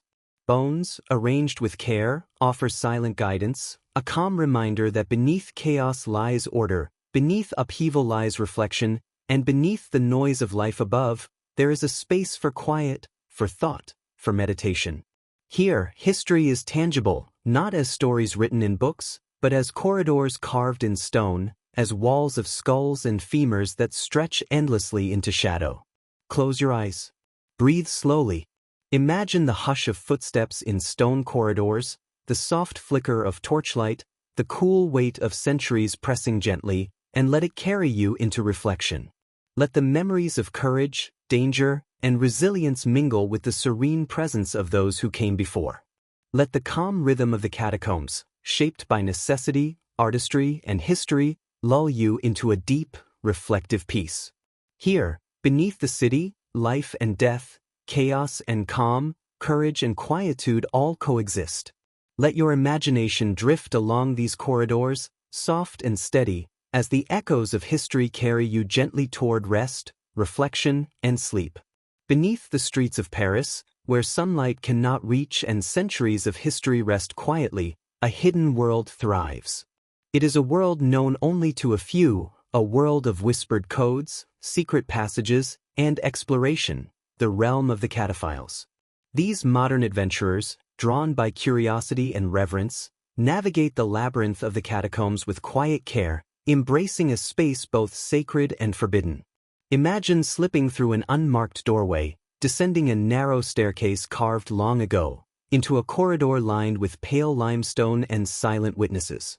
Skulls and bones form walls on either side, arranged meticulously, yet softened by centuries of shadow. The air is cool, dense, carrying faint echoes of the past, footsteps long since vanished, distant drips of water, the subtle scent of stone and dust. Cataphiles move slowly, deliberately, respecting the history that surrounds them. They carry no light except a soft torch or the glow of a lantern, illuminating the walls just enough to reveal the intricate patterns of bones, the arches, the towers, the spirals that tell stories of order, care, and mortality. They leave minimal trace, honoring the quiet sanctity of a place where millions of lives are remembered in stillness. Within these corridors, art and culture bloom in shadow. Walls are occasionally adorned with discreet murals, messages, or signs left by those who traverse the labyrinth. Small gatherings may occur in hidden chambers, not loud or reckless, but intimate and respectful, a communion of curiosity, history, and human connection. These clandestine meetings are quiet celebrations of exploration, of understanding, and of engagement with a history that is lived as much as it is observed. And yet, the cataphile world carries risk. One misstep can lead to disorientation in the twisting corridors. The silence is deceptive, and the cool, damp air preserves the weight of centuries, reminding explorers that beneath the city lies not only history, but fragility. Every passage navigated carefully, every chamber entered thoughtfully, becomes part of an unspoken covenant, to respect, to observe, and to tread softly among the echoes of lives long past.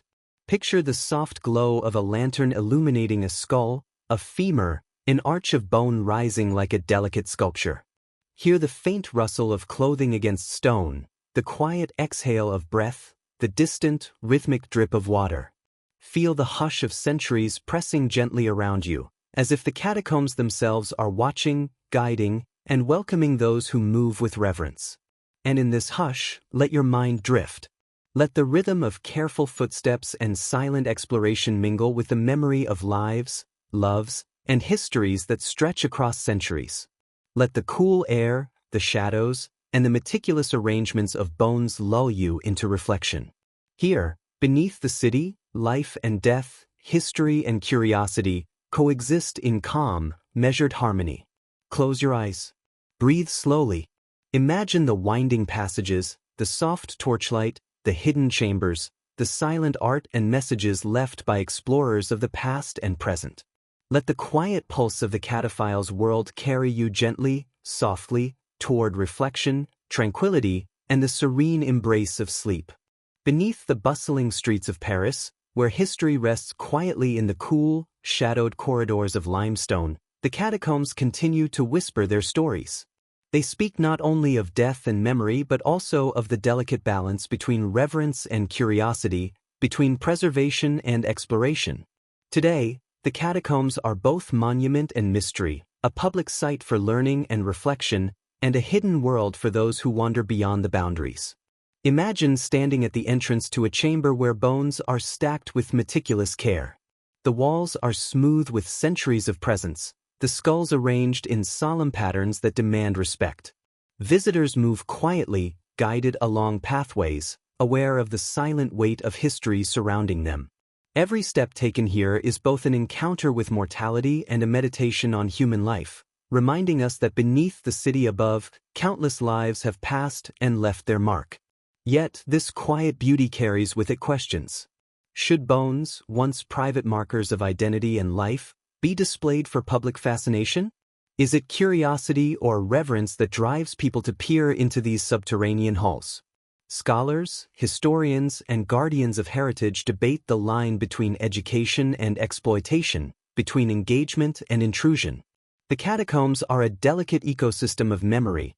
To wander carelessly is to risk disturbance, yet to explore thoughtfully is to connect with the past in a profound, intimate way. Picture the contrast. Above ground, the city hums with modern life, with lights, traffic, and the ceaseless movement of people. Below, in the hush of the catacombs, centuries fold gently upon themselves, walls of bone forming silent arches over shadowed corridors. Here time seems to slow. Reflection takes hold. The ethical questions, about respect, about the human impulse to explore, about the tension between preservation and curiosity, linger softly, not as accusations, but as invitations to mindfulness. And yet, fascination persists. Writers, artists, and explorers have long been drawn to the catacombs' quiet allure. Their secret passages, their carefully arranged ossuaries, their history of revolution, war, and clandestine exploration offer more than macabre intrigue. They offer a mirror to the human desire to understand life through the lens of death, to confront mortality with curiosity, to seek meaning in shadowed spaces where the past remains tangible. As you breathe slowly, imagine moving gently through these corridors. Feel the weight of history pressing softly around you. Hear the quiet rhythm of footsteps on stone, the faint dripping of water, the hush that seems to fold time into itself. Let the presence of those who lived and died centuries ago mingle with the footsteps of modern visitors, creating a bridge between past and present, between reflection and wonder. Allow yourself to drift with the rhythm of the catacombs. Let the hush of limestone, the solemn artistry of bones, the tension between reverence and curiosity lull your mind into calm. Feel the centuries of memory enfolding you, guiding you softly toward reflection, serenity, and the gentle embrace of sleep. In this hidden city beneath the streets, life, death, history, and curiosity coexist. And as you wander in imagination through its corridors, let the whispers of the past carry you softly, quietly, into rest. As we emerge from the silent corridors of the catacombs, carrying the weight of centuries beneath our feet, let us pause and reflect on the threads that weave through human history, threads of survival, of desire, of ritual, and of mortality. Across time and space, from the ale-filled halls of medieval Europe to the shadowed chambers of ancient love magic, to the subterranean stillness beneath Paris, there is a constant rhythm, the human attempt to live fully, to connect, to understand, and to endure. Consider the medieval peasants, raising their cups of small beer not only in celebration, but as a daily sustenance against the dangers of unclean water. Each sip was both practical and communal, nourishing body and soul. The taverns, with their mix of laughter, argument, and music, were theaters of life itself, places where classes blurred, stories were shared, and human connection thrived amid necessity. Alcohol, in its humble and sacred forms, was more than indulgence. It was survival, companionship, and ritual intertwined. Then, turn your thoughts to ancient love magic, rituals delicate, dangerous, and deeply human. Here, desire and control intertwined, revealing the complex depths of the human heart. The ancients sought to influence, to enchant, to hold close what was fleeting, and in doing so, they remind us of the eternal tension between longing and respect, between ambition and restraint. Even in their spells, warnings echoed, desire cannot be forced without consequence, and every attempt to bend hearts carries both hope and peril. And now, the catacombs, a silent testament to mortality. Beneath Paris, the bones of millions are arranged with care, a meditation on life's impermanence. These corridors of shadow speak to us in silence, urging reflection on the fragility of existence and the beauty of remembrance. They remind us that death is not an enemy, but a companion to life, a rhythm to be acknowledged, and a story to be honored. As you breathe, allow the lessons of these epics to settle gently within you. Life is nourished through community and sustenance, yet tempered by restraint. Desire drives us, yet must be balanced with respect. Death surrounds us, yet offers wisdom and reflection. Across history, humans have sought to celebrate, to control, to honor, and to understand, and in these pursuits, they have left behind a legacy that continues to speak, to teach, and to soothe. Picture yourself slowly walking through these connections, feeling the warmth of hearth and laughter in medieval taverns, the hush of ritual spaces in antiquity, the cool calm of catacomb corridors. Feel the rhythm of human life, desire, and mortality flowing softly, like a river that moves quietly beneath the surface of consciousness. Allow the awareness of these patterns to relax your mind, to quiet your thoughts, and to guide you gently toward stillness. And as the echoes of history settle, let them carry you softly into a state of calm reflection. Let the lessons of survival, desire, ritual, and mortality merge in gentle harmony, inviting a slow, serene journey toward rest, toward inner quiet, and toward sleep. Now, let us pause and allow the mind to drift slowly across the vast expanse of human history. From the bustling, ale-filled taverns of medieval Europe to the whispered rituals of ancient love magic, from the silent, shadowed corridors of the Paris catacombs to the echoes of athletic competitions that shaped civilizations, there is a single thread running quietly through time, the enduring rhythm of human life, desire, reflection, and mortality. Close your eyes and picture the medieval streets, cobbled and worn, alive with the aroma of bread, smoke, and brewing ale. Men, women, and children carry the weight of daily survival, yet find moments of connection, laughter, and ritual. Small beer, humble yet vital, flows from wooden cups, nourishing body and soul alike. Above the din of taverns, the chatter of neighbors, the clinking of mugs, and the occasional argument, we sense the heartbeat of community, the quiet triumph of human resilience, the simple joy of companionship, and the subtle wisdom of generations who learned to live fully within the constraints of their world. Now, let us drift further into antiquity, into spaces of flickering candlelight and hushed whispers.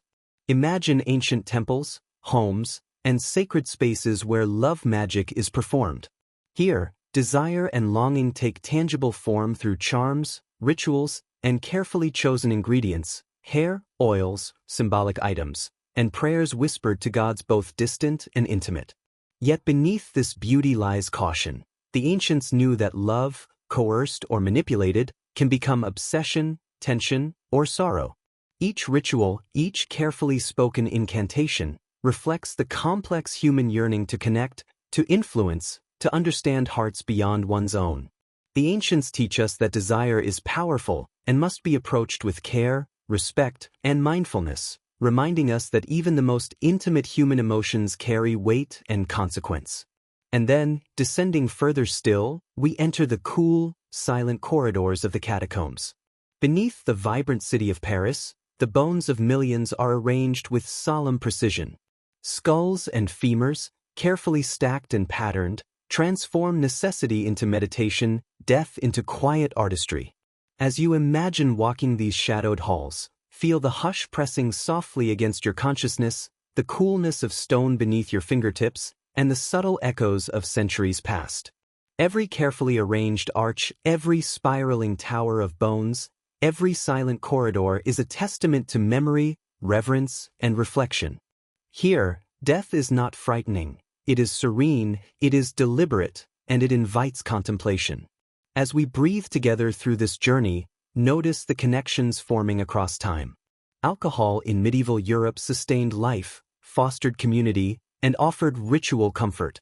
Love magic in antiquity revealed the depth of human desire and the delicate dance between intention and consequence. The catacombs teach the inevitability of mortality, the dignity of care, and the quiet artistry of remembrance.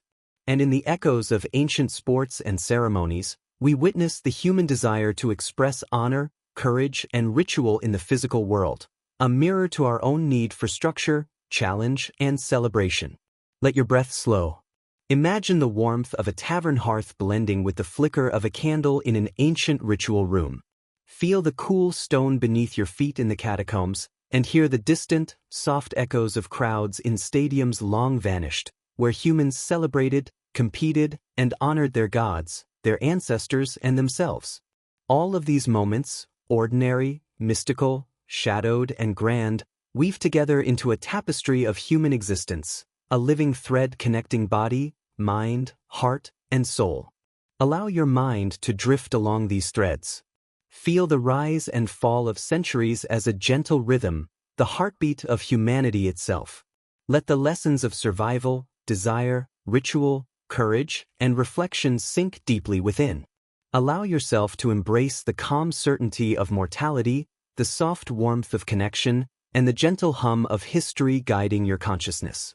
And now, as you breathe slowly and deeply, let all the voices of the past, laughter, whispers, footsteps, chants, cheers, and quiet sighs, merge into a single, harmonious rhythm. Let it fill your mind with serenity, allowing the echoes of history to soothe, to guide, and to carry you gently toward calm.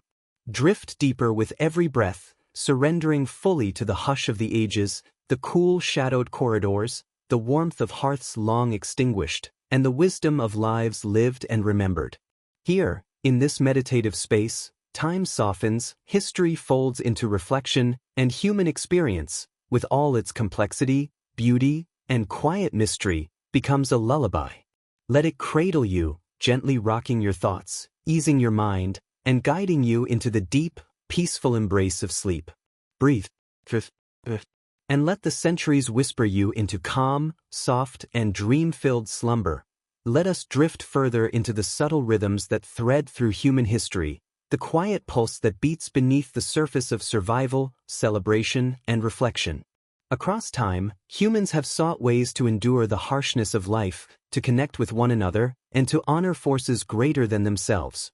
Forces of nature, fate, the divine, and the inescapable mystery of mortality. Imagine the medieval village once more, bathed in the soft glow of torchlight and firelight. The air smells of bread baking, of ale fermenting, of wood smoke curling into the night. Families gather around tables, sharing small beer, simple meals, laughter, and stories.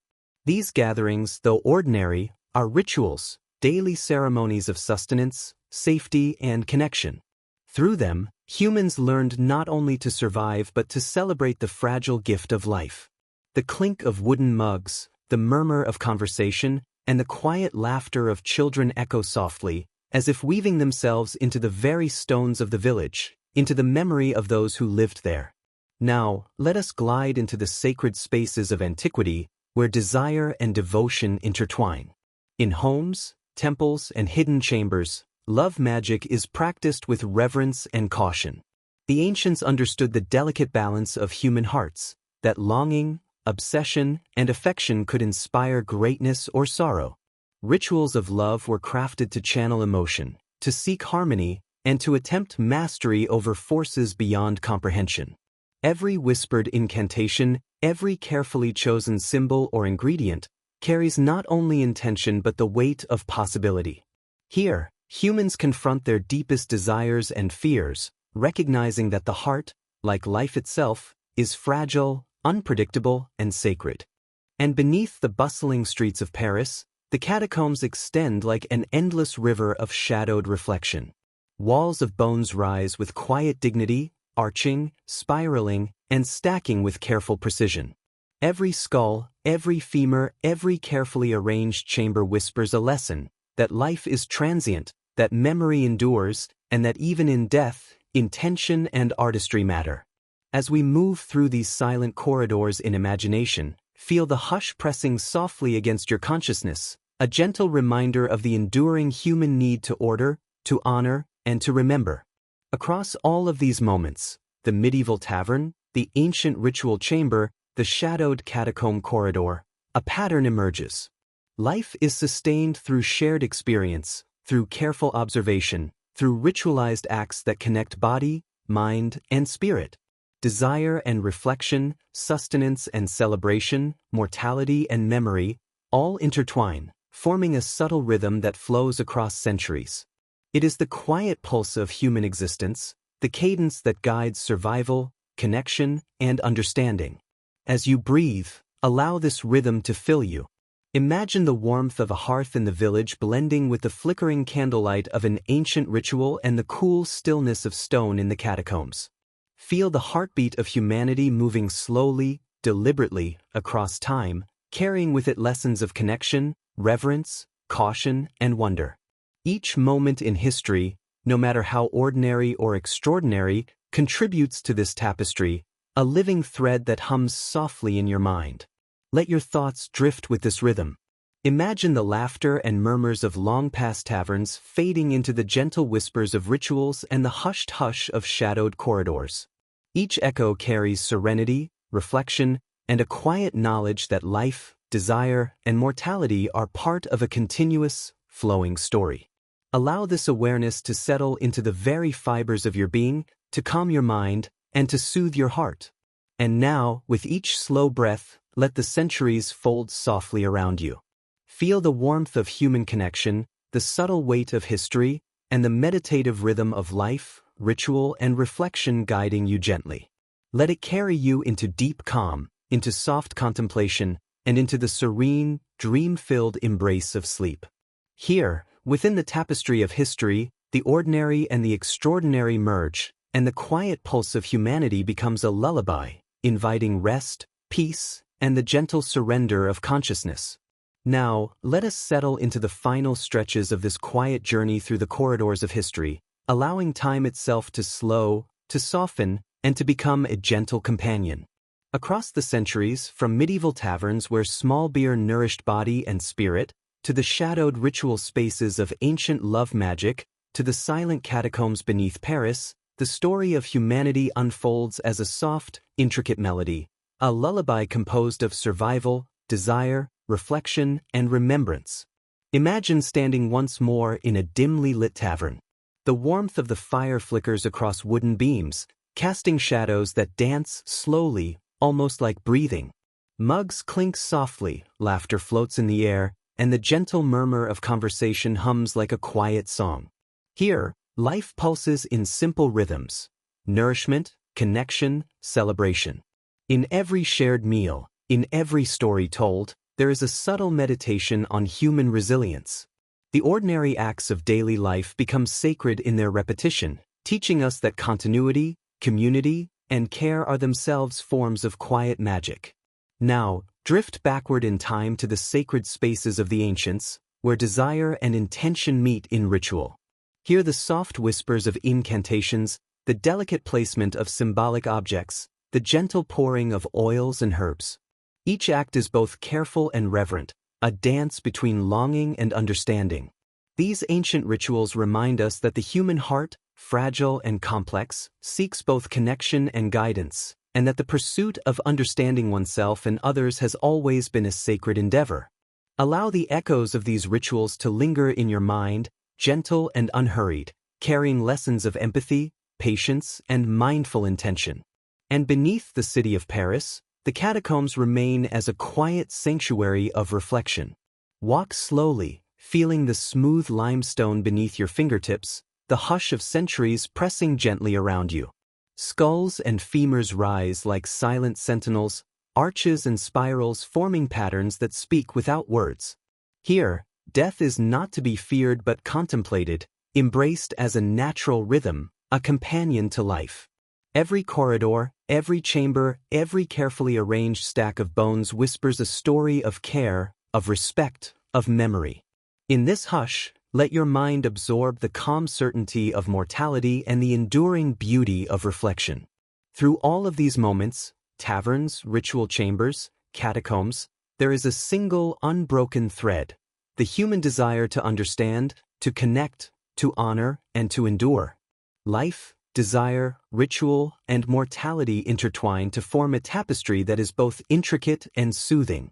Let your mind follow this thread as it winds through centuries, carrying you gently from one reflection to the next. Breathe slowly, deeply. Feel the warmth of hearths, the quiet reverence of ritual, the cool stillness of stone, all blending into a serene current that carries your thoughts softly. Let the laughter of taverns, the whispers of incantations, and the hush of catacomb corridors mingle into a gentle symphony, a lullaby of human history that hums softly in your mind. Allow yourself to drift with this rhythm, feeling the centuries fold softly around you. Let the wisdom of survival, the gentle guidance of desire, the quiet reflection of mortality, and the celebration of ritual create a cocoon of calm. Let your thoughts float on this current, untethered, weightless, and serene. And now, as your breath slows and your body relaxes, let the echoes of the past carry you fully into the soft embrace of sleep. Let every lesson, every whisper, every quiet act of human life soothe you. Here, within this tapestry of history, you are cradled gently, safe, and calm, carried into dreams where the rhythm of life, the reflection of time, and the hush of centuries lull you deeply into rest. Breathe. And let the quiet symphony of human experience guide you softly, gently, and endlessly into sleep. Now, let us drift deeper into the quiet currents of time, allowing the mind to move slowly across centuries, across lives, across rituals, and experiences that shaped humanity. Imagine history not as dates or events, but as a flowing river, winding, gentle, and continuous, carrying stories, lessons, and echoes of lives lived with care, courage, and longing. Picture a medieval village once again, where the soft glow of firelight dances across wooden beams, illuminating faces filled with laughter, contemplation, and quiet resilience. Mugs of small beer are lifted in shared acknowledgement of survival, of companionship, of the small joys that make life gentle even in hardship. Notice the subtle rhythms, the clinking of mugs, the soft murmur of conversation, the occasional cheer rising into the night. These ordinary acts, repeated day after day, form a ritual of life itself, a testament to human endurance and community. Now, allow your thoughts to float into the distant past, into spaces of sacred intent and quiet ritual. Ancient civilizations, from Babylon to Egypt, from Greece to Rome, reveal the human yearning to understand love, desire, and connection. Spells are whispered, charms are crafted, and symbols are arranged with reverence. Here, humans confront the delicate and profound mysteries of the heart. Desire is powerful, emotion is sacred, and every act of intention carries the weight of potential, consequence, and insight. The ancients remind us that the human experience is as much about understanding oneself as it is about understanding others, and that every thought, every longing, is part of a larger rhythm that flows through time. And beneath the bustling streets of Paris, the catacombs stretch endlessly, corridors of shadow, silence, and memory. Feel the cool limestone beneath your hands, the hush of centuries pressing gently around you, the soft echo of footsteps that never truly end. Skulls and femurs rise like quiet guardians, patterns carefully arranged to honor those who have passed. Here, death is transformed into reflection, mortality into meditation, and each corridor becomes a sanctuary of calm. In these spaces, time slows. Breath deepens. The mind quiets. Through all these layers of human existence, survival, desire, ritual, mortality, one can perceive a single, unbroken thread. Life unfolds through ordinary acts and extraordinary rituals, through laughter, longing, reflection, and remembrance. Each generation contributes to this quiet symphony, each person adding a note, a whisper, a rhythm to the flowing melody of history. As you breathe slowly, imagine yourself moving through this river, feeling the warmth, the coolness, the hush, and the gentle weight of centuries surrounding you. Let the lessons of history settle softly into your consciousness. Life is sustained not only by survival but by shared experience and ritual. Desire is navigated with care, mindful of consequence and harmony. Mortality is not to be feared, but embraced as a natural rhythm, guiding reflection and understanding. All of these currents, the warmth of taverns, the quiet of rituals, the hush of catacombs, flow together into a gentle, harmonious tide that carries the mind into serenity. Allow yourself to drift on this tide, weightless and calm. Let the centuries fold around you like a soft blanket, each echo of laughter, whisper, and contemplation merging into a single lullaby. Feel the rhythm of human life, the wisdom of survival, the beauty of ritual, and the quiet acceptance of mortality enveloping you, guiding you gently toward reflection, peace, and deep rest. And now, as your breath slows and your awareness softens, let this tapestry of history cradle you fully. Feel the warmth, the hush, and the quiet wisdom of the past carrying you softly, gently, and endlessly into sleep. Breathe, and let the serene flow of human experience, stretched across centuries, lull you into the most tranquil, dream-filled slumber. Let your mind drift slowly, as though floating over centuries, over villages and temples, over silent corridors and bustling streets. Imagine time stretching quietly before you, soft and expansive, carrying the whispers of lives lived, loves sought, communities built, and rituals observed. Across every age, humans have sought to endure, to understand, and to connect, and these efforts have left behind subtle, enduring traces in the rhythm of history. Picture once more a medieval village. The warm glow of candlelight flickers across wooden beams. The aroma of bread and brewing ale fills the air. Children laugh softly in the background while adults raise mugs of small beer, sharing nourishment and companionship. Each gesture, each smile, each quiet conversation is part of a ritual, a daily acknowledgement that life, even amidst hardship, carries moments of warmth, laughter, and human connection. In these simple acts, survival is intertwined with celebration, and nourishment becomes a form of gentle devotion. Now, drift into the distant past. Imagine the sacred spaces of ancient civilizations, where rituals of love, desire, and connection are performed with reverence and intent. Spells are whispered softly, charms placed with care, symbols arranged thoughtfully. These practices, though mysterious, reveal the universal human yearning to influence, understand, and honor the hearts of others. Each act, each gesture, carries lessons about patience, respect, and the delicate nature of emotional life. Through them, we sense the deep continuity of human longing, mirrored across centuries, cultures, and continents. Beneath Paris, the catacombs extend silently, corridors of shadow and memory. Skulls and bones rise in arches and spirals, arranged meticulously to honor the dead. The cool, still air presses gently against your skin, and the hush of centuries envelopes you. Each corridor, each chamber, each carefully placed bone carries a story of care, of reflection, of remembrance. Mortality, here, is transformed from fear into quiet wisdom, inviting reflection on the transient nature of life and the enduring importance of intention, reverence, and respect. And through all these layers, medieval taverns, ancient ritual spaces, shadowed catacombs, a subtle truth emerges. Human life is sustained by connection, by ritual, by reflection, and by reverence. Desire is tempered with mindfulness, survival is paired with celebration, and mortality is met with quiet understanding. Every gesture, every act, every whisper across centuries contributes to this unbroken rhythm of existence.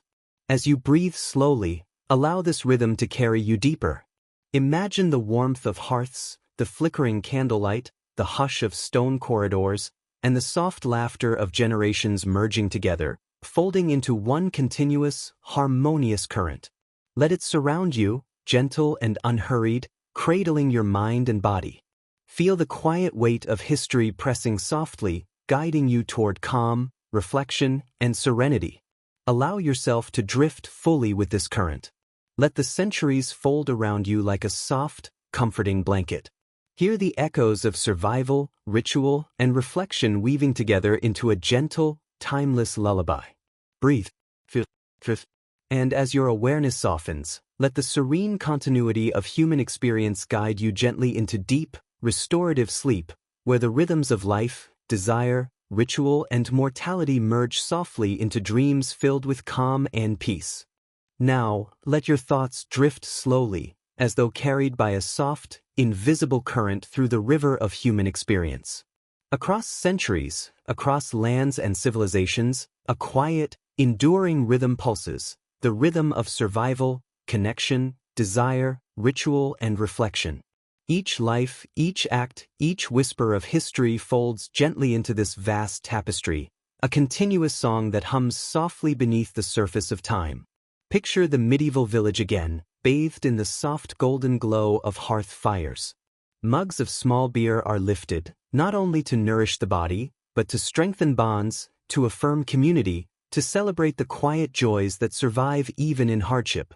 Laughter drifts through the air like a gentle breeze, stories are shared, and the rhythm of daily life unfolds in calm, measured cadence.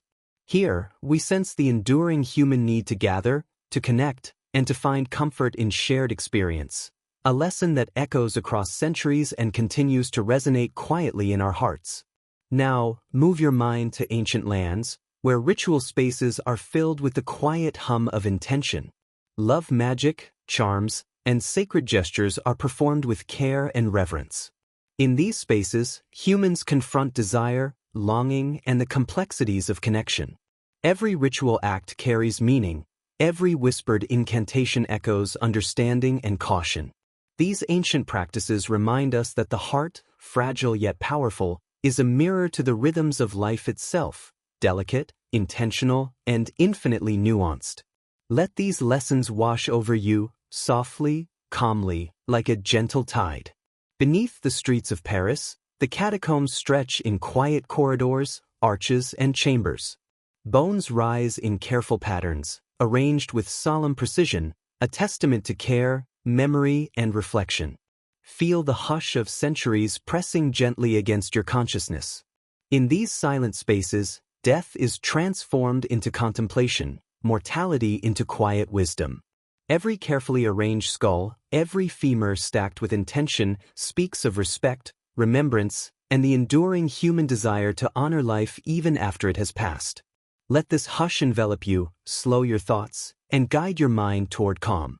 Through all these moments, the warmth of taverns, the sacred ritual of ancient spaces, the hushed solemnity of catacombs, one quiet truth emerges. Human life is a delicate interplay of survival, connection, desire, ritual, and reflection. Each act, whether ordinary or extraordinary, contributes to a rhythm that flows endlessly across time.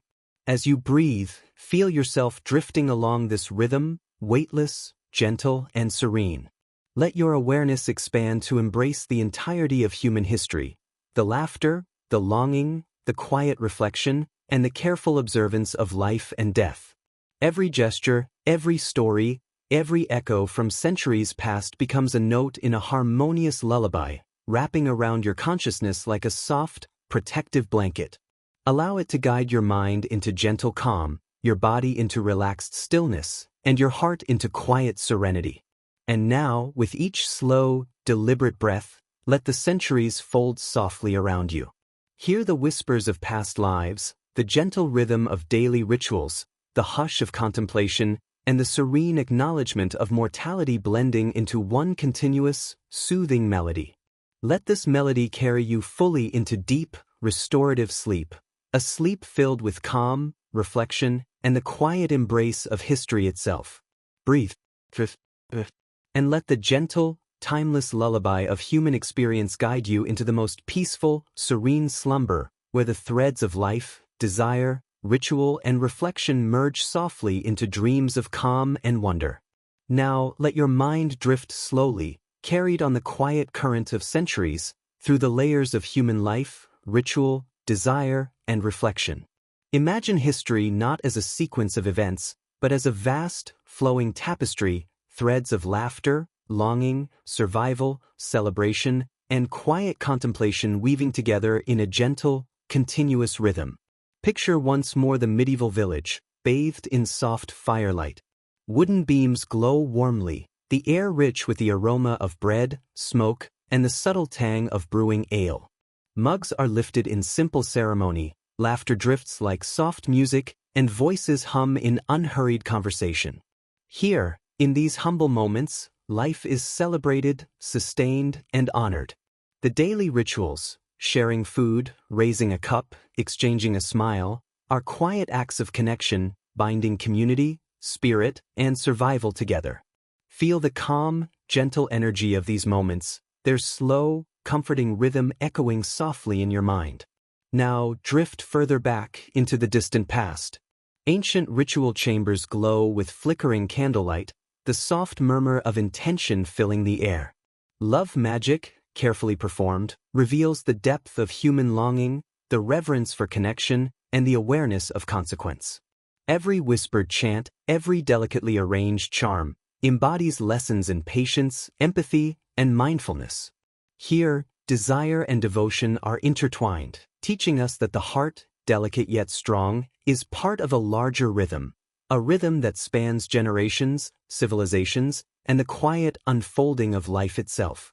Beneath the streets of Paris, the catacombs extend endlessly, shadowed corridors lined with the careful arrangement of bones. The hush of centuries presses gently around you, cool stone beneath your fingertips, the silence soft and unbroken. In these chambers, mortality is transformed into reflection, death into meditation. Every arch, every spiral, every deliberate placement of skull and femur is a quiet testament to care, memory, and the human desire to honor life, even after it has passed. Let this silence settle over you, calming thought, softening tension, and inviting serene contemplation. Through all these layers, medieval hearths, ancient rituals, and subterranean memorials, one quiet truth emerges. Life is sustained by connection, tempered by intention, and honored through reflection. Desire is understood, mortality accepted, and ritualized actions provide continuity and calm. Every act, every gesture, every whispered thought across centuries is part of a larger melody, a soft, enduring lullaby of humanity. As you breathe slowly, feel yourself drifting along this gentle current. Let the warmth of firelight, the hush of ritual, and the stillness of shadowed corridors blend seamlessly. Allow every echo from history, laughter, whisper, murmur, footstep to merge into a single, serene rhythm. Let it surround you, fold around you, and guide your mind, your body, and your spirit into calm reflection and deep, restorative sleep. And now, with each exhale, release the weight of time. Let the centuries carry you softly, endlessly, gently. Feel the wisdom of survival, the serenity of ritual, the tenderness of desire, and the acceptance of mortality wrapping you in a soft embrace. Drift fully into the quiet, meditative lullaby of history, where all threads, life, connection, reflection, and remembrance, merge into a peaceful, dream-filled slumber. Breathe, and let the final echoes of time carry you gently, serenely, endlessly into sleep. Now, let your thoughts drift even more slowly, as if carried by the softest current across centuries, across villages and temples, across bustling streets and silent corridors. Imagine the rhythm of human history as a gentle, flowing river, endless, serene, and calm, carrying with it whispers of lives lived, hearts that longed, communities that gathered, and rituals performed with care. Picture the medieval village once more. The soft glow of candlelight flickers across wooden beams, illuminating faces filled with quiet contentment. Mugs of small beer are lifted, not in haste, but in gentle acknowledgement of survival, community, and the small pleasures that endure even in hardship. Laughter rises like soft music, stories drift into the warm air, and the simple cadence of daily life becomes a meditation on human endurance and connection.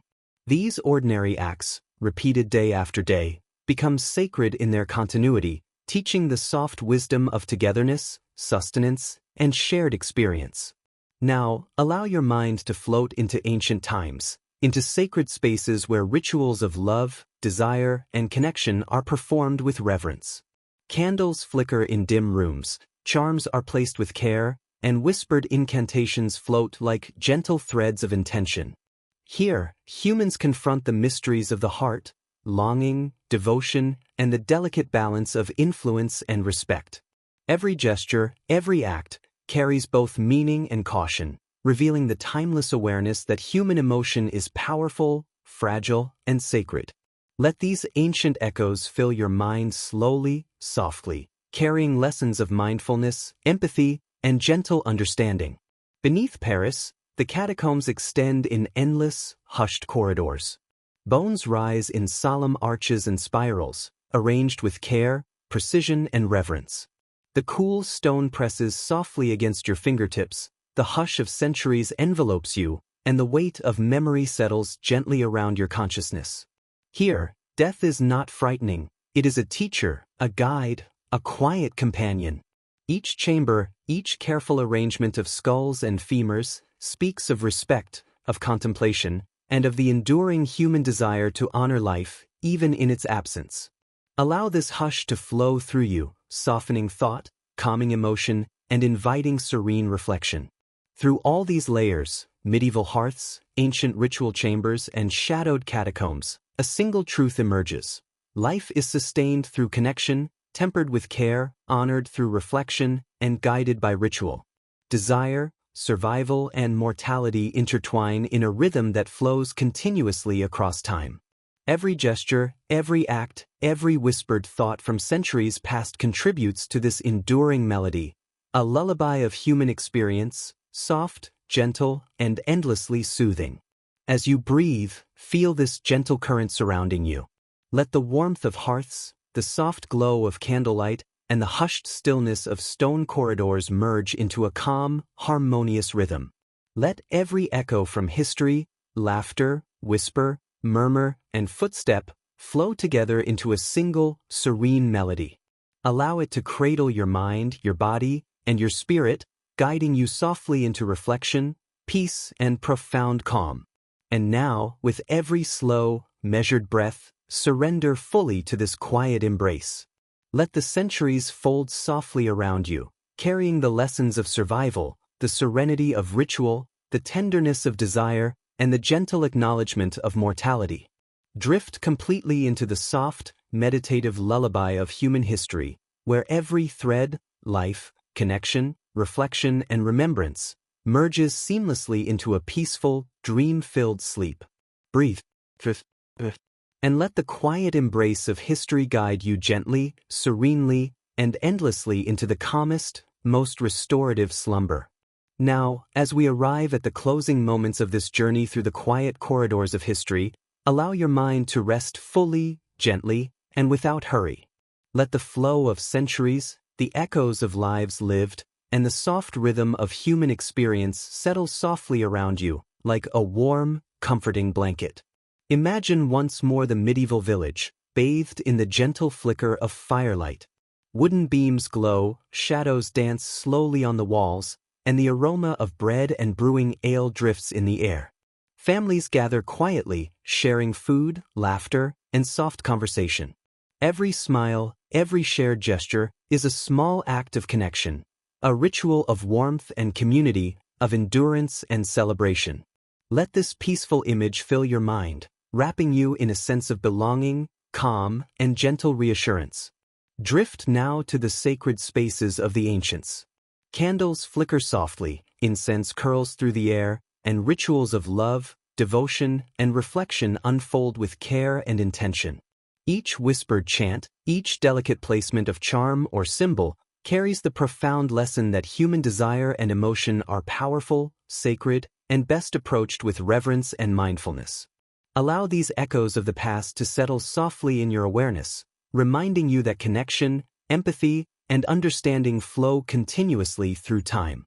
Beneath the streets of Paris, the catacombs stretch endlessly, silent and cool. Bones rise in solemn arches, meticulously arranged to honor those who came before. The hush of centuries presses gently around you, softening thought and guiding reflection. Mortality, here, becomes a teacher, a quiet companion, a source of gentle wisdom. Let this calm seep into you, reminding you that life is a fleeting, precious rhythm, and that honoring it, in all its fragility and beauty, brings peace. Through all these moments, the warmth of taverns, the sacred hush of ritual spaces, the quiet dignity of catacombs, one unbroken thread emerges. Life is a rhythm of connection, reflection, desire, and remembrance. Survival and ritual, joy and contemplation, laughter and quiet reflection, each flows into the next, forming a continuous, gentle melody that hums softly across centuries. Breathe deeply, slowly, and feel the gentle current of this melody carry you. Allow every echo of history, each clink of a mug, each whispered spell, each silent footstep among the bones, to merge into a single, harmonious lullaby. Let it wrap around your mind, your body, and your spirit, cradling you in a cocoon of calm, reflection, and serenity. And now, as your breath grows slow and steady, surrender fully to this lullaby. Let the centuries fold softly around you, carrying the warmth of human connection, the wisdom of ritual, the tenderness of desire, and the serene understanding of mortality. Drift completely into sleep, where the threads of life, history, reflection, and remembrance weave seamlessly into a deep, restorative, and dream-filled slumber. Breathe, and let the gentle, timeless lullaby of human history guide you softly, serenely, and endlessly into the calmest, most peaceful sleep. And now, as the echoes of history settle softly around you, let your mind rest, your body relax, and your spirit drift into gentle, peaceful sleep. Remember the warmth of shared moments, the quiet wisdom of ancient rituals, and the calm reflection of lives long past. Breathe deeply. Let the stories, the whispers, and the lessons of centuries cradle you, carrying you softly into dreams filled with serenity, wonder, and calm.